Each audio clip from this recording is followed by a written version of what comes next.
Bonjour à tous, bienvenue dans cette vidéo, c'est Jurixio et aujourd'hui on va parler d'une notion qui est importante en droit constitutionnel et qui a trait notamment à la question de la démocratie.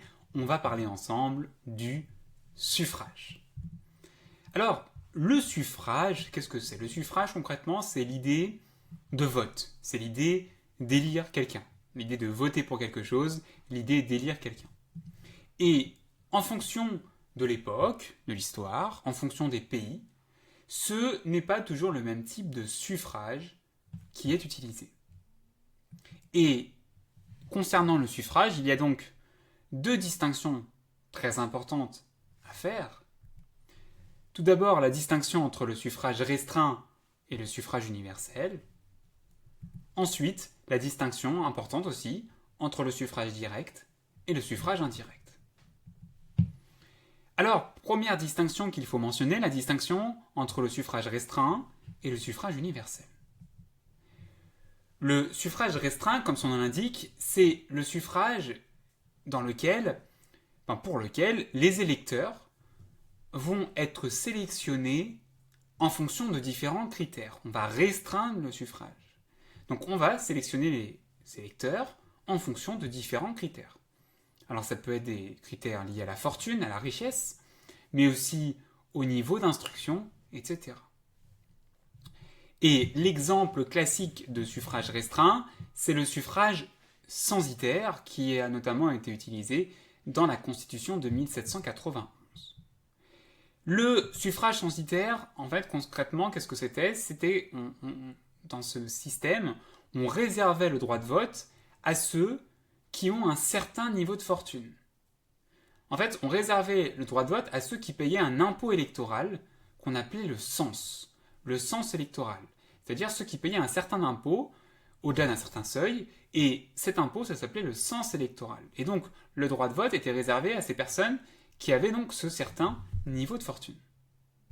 Alors, on a un autre type de suffrage restreint, c'est le suffrage capacitaire. Donc là, on va davantage prendre en compte les capacités de l'individu, et on va confier le droit de vote uniquement aux personnes qui ont un certain diplôme ou alors qui exercent certaines fonctions.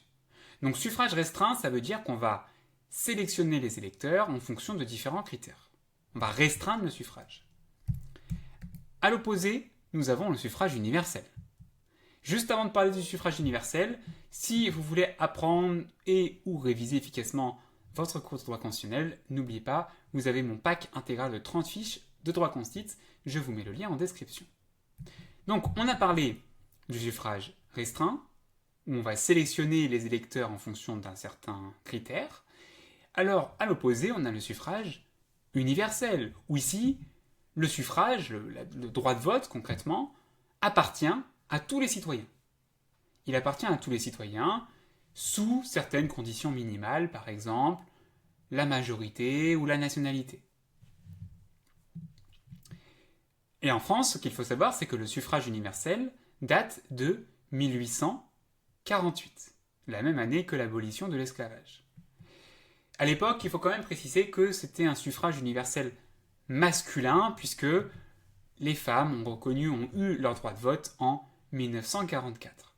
Donc suffrage universel, c'est lorsque le suffrage appartient à tous les citoyens, mais il y a quand même des conditions de base, comme l'âge par exemple, il faut avoir 18 ans pour voter.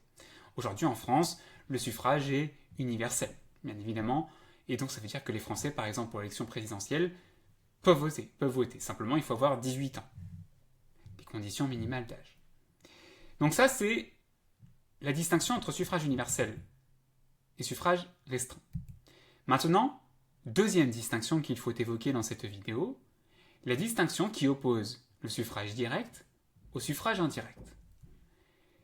Le suffrage direct, le suffrage est direct si ceux qui désignent les représentants votent directement, votent sans intermédiaire.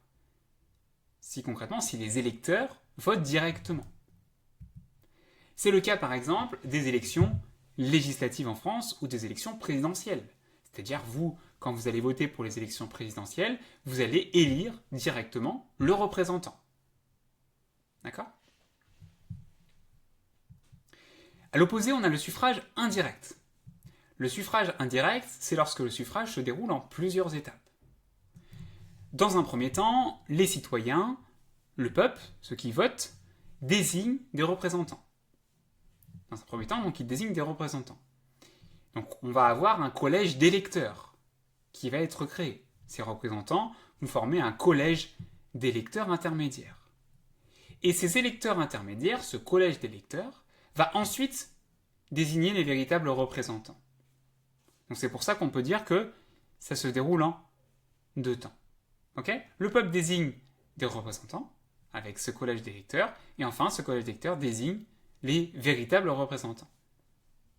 C'est pour ça que ça se déroule en plusieurs étapes, et c'est le cas notamment des élections sénatoriales en France, où c'est un collège composé de grands électeurs, notamment de membres de collectivités locales et territoriales, qui participent aux élections sénatoriales. C'est pas vous, puisque le suffrage universel est universel indirect pour les élections sénatoriales, c'est pas vous qui allez voter directement pour vos sénateurs. C'est vous allez voter, par exemple, vous allez élire des membres de collectivités territoriales, des communes, régions, départements, etc. Et ces personnes qui ont été élues vont ensuite former un collège de grands électeurs qui désigne les sénateurs en France. Et il y a la même chose un peu de manière différente qui existe aussi, c'est un suffrage indirect également pour les élections présidentielles aux États-Unis. D'accord, hein, aux États-Unis, c'est-à-dire que les citoyens ne votent pas directement, concrètement, pour leur président, mais ils vont voter pour quelqu'un qui votera pour le président. Voilà, concrètement, si je simplifie.